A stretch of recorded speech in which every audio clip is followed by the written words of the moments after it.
Mary Sue. This is my second. Am I being punished? This is my second Mary Sue article in a row that I've had to talk about, and to top it off, it's Captain Marvel again. Hello, everyone. I am Mecha42, your favorite YouTube harpy, and yes, I think I'm being punished for something. I don't know, for having a brain, or I don't know. But Brie Larson says she shouldn't have to clarify her comments about the Captain Marvel press tour, and apparently Kate Gardner says she's right, you know. She's right, you know. I imagine Kate Gardner is like, you know, the fat girl in the group with like the straight hair that goes to about here. She's got the bangs that are across here. She's got glasses. She's wearing like a frumpy dress. She's sort of eggplant shaped. That's what I imagine Kate Gardner looks like in my head. And she's got black hair, that black dyed hair, and the Betty Page bangs. Ugh, they all look like that. She's right, you know. Brie Larson can't blink without Comicsgate making 50 videos about how she hates white men. Really? I make video. I'm not. I guess I'm technically sort of a friend of Comicsgate. I certainly agree with a lot of their points. I make videos. Ethan Van Sciver makes great videos. SC reviews. John talks. Who else? Odin's movie blog. Geeks and Gamers. There's about 6 of them. I can count right now off the top of my head. Midnight's Edge After Dark. There's 7. I think we each make maybe 1 or 2. So what? That's I guess triple what we actually make, and it would be about 50, huh? I don't know. Are there a lot of other people making videos? After Larson made comments about wanting her press tour for Captain Marvel to be more inclusive, trolls, oh, hey, that's me, trolls, Mecha troll face right here, right? Began to insult her film, claiming she was being a racist and sexist against white men. All right, trolls. First off, trolls, like trolling to me really seems like somebody who's just going in and like a guy going in and playing Call of Duty and doing like a Peter Griffin impression. That's trolling to me, right? Everything, like, this is just factually incorrect. You can't even give the film a score or a review on Rotten Tomatoes. All you can do is fill out right now, because the film isn't out yet, right? Oh, Lord. I'm jumping ahead of it. Let me read this for you guys. The trolls began to insult her film, claiming she was being racist and sexist against white men. They've even spammed Rotten Tomatoes with bad reviews of the film, which has not even come out yet. No, they have given their honest opinion based on the product that they're being given, right? They're giving their opinion on the advertisement. They can't give a review. They're giving it in the want to see section. So get that fact straight. Second off, she is coming across as a little sexist and racist. And more than one thing, she's come across as a little sexist and racist. But saying that, like,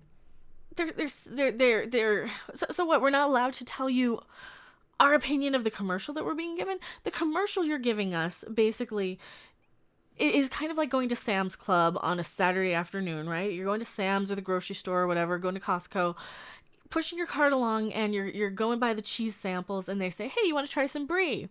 And you're like, okay, I don't know. It doesn't really smell that great, and it doesn't look that appetizing. It's kind of bland and boring. So you try it, and you're like, I don't know if I like it.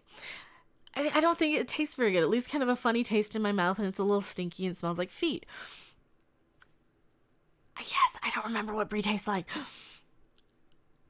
So they're like, oh, well, you can't make a decision until you buy the product, even though you've been given a sample of it already. That doesn't make sense to me. That really doesn't make sense to me.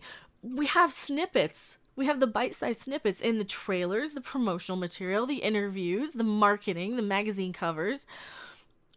Why are we not allowed to kind of make a judgment on what we've been tasting, what the sample was? That just makes no sense to me. That is what the trailer is for. It is the sample. People are stupid. People are just stupid.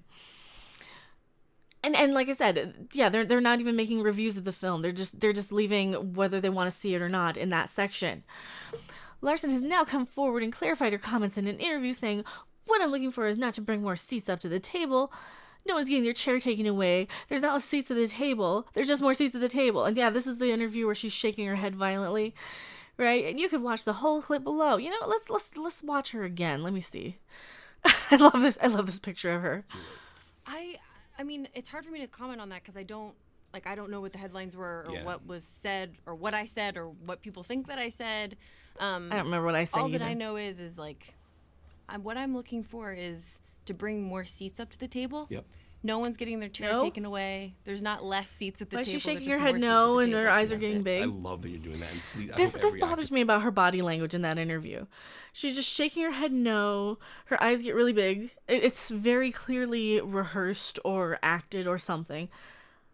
Here's the thing. I don't think she's that good of an actress. Yeah, she won an Oscar. So what? Whoopty shit. I don't think she's that good of an actress in this interview. She's not giving that good of a performance here.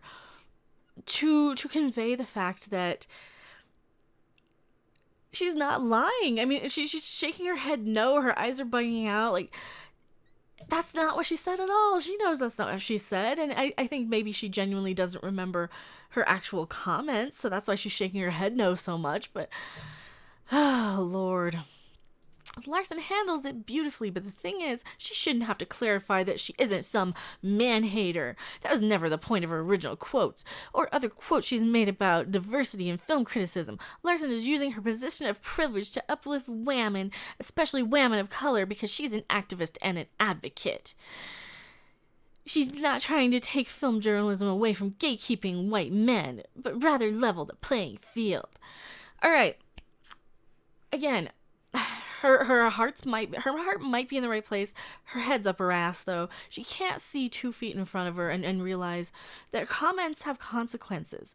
You know, by saying, oh, we need more, I'm only going to talk to disabled women of color on these press tours, that sounds racist. That's like saying, you know, that would be like somebody saying, I'm only talking to white men on this press tour.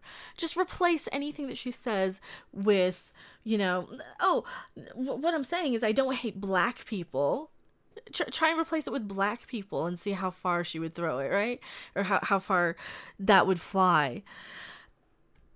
It is ridiculous to me to think that, you know, I'm like an old school hippie, basically, in a lot of ways. I believe in equality. I believe in bringing everybody together in a lot of ways. I find all of this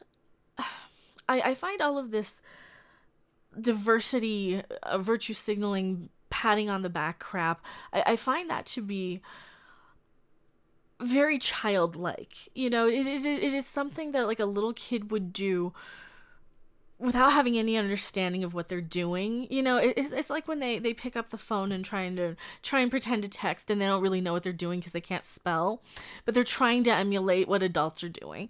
And real adults are out there actually getting along in society with people of other colors and other religions, genders, political parties. You know, people can do that. People can get along with other political parties even. Because we're adults and we can actually see a couple of feet in front of our face here. And while I think she might be well-meaning in some of this, she does kind of come across really bad, like somebody who hates men, just in her body language and what she says, and especially the Ava DuVernay, this I don't need a 40-year-old white dude to tell me that what didn't work for him about A Wrinkle in Time, it wasn't made for him. Here's the thing. What if that 40-year-old white dude was a film critic who's reviewing the movie knowing full well it's for 12-year-old girls, right? Or girls of color.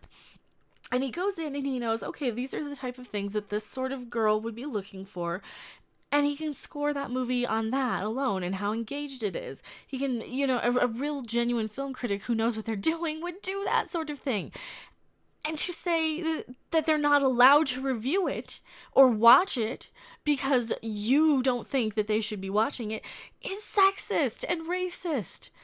Movies can be for everybody. You know, it's great to make a movie for a specific demographic, like comic book movies should be for the age group of men who grew up reading comic books.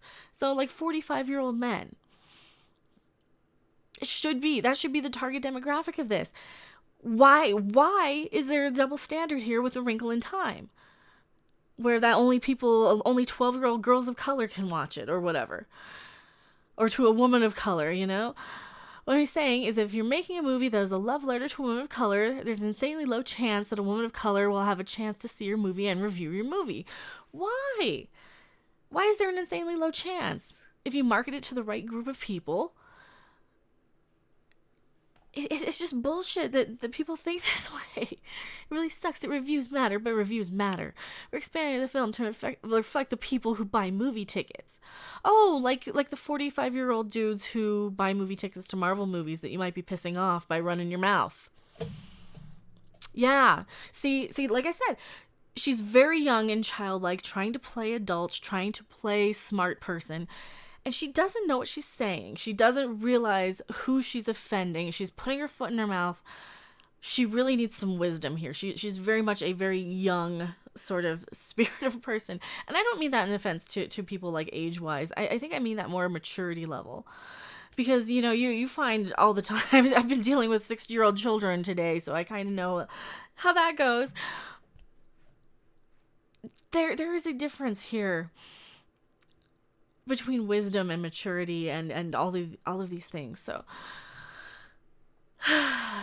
Larson told journalist Kia Brown in an interview that about a year ago I started paying attention to what my press days looked like and the critics reviewing movies and noticed it appeared to be overwhelmingly white males. Why would you care? Why would that matter to you? Why are you that prejudiced that it matters what color skin somebody is who's interviewing you? So I spoke to Dr. Stacy Smith at the USC Annenberg Inclusion Initiative, who put together a study to confirm that. Moving forward, I decided to make sure my press days were more inclusive. After speaking with you, the film critic Valerie Complex, and a few other women of color, it sounded like across the board they weren't getting the same opportunities as others. Maybe instead of like virtue signaling and tokenism stuff, maybe you could do something like fund some schools to get girls into writing programs so they can get into journalism, so they have an interest in it. You know, so more women are in these jobs to choose from. You know, you don't, the whole, oh, we're just going to band-aid the situation and end up putting these people like on a pedestal or parade them around like a chihuahua in a purse, basically, is what you're doing. I wouldn't want that. I wouldn't want to be the LGBT representation quotient. I don't want to be the token woman on anything. I want to be there on my own merit. Seriously, what is wrong with people? Why can't they earn anything? Why can't they just work their asses off and earn something? When I talked to the facilities that weren't providing it, they all had different excuses. I want to go out of my way to connect the dots. It just took me using the power that I've been given now as Captain Marvel.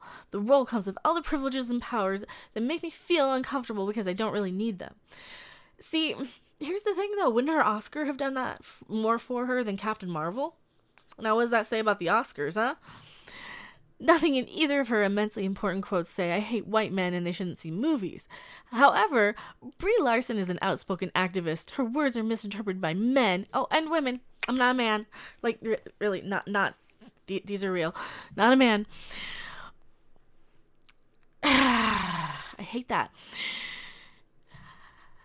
Who want her to fail and give her a legitimate reason to hate her film. After all, Larson not smiling in the trailers can only get your hate train so far.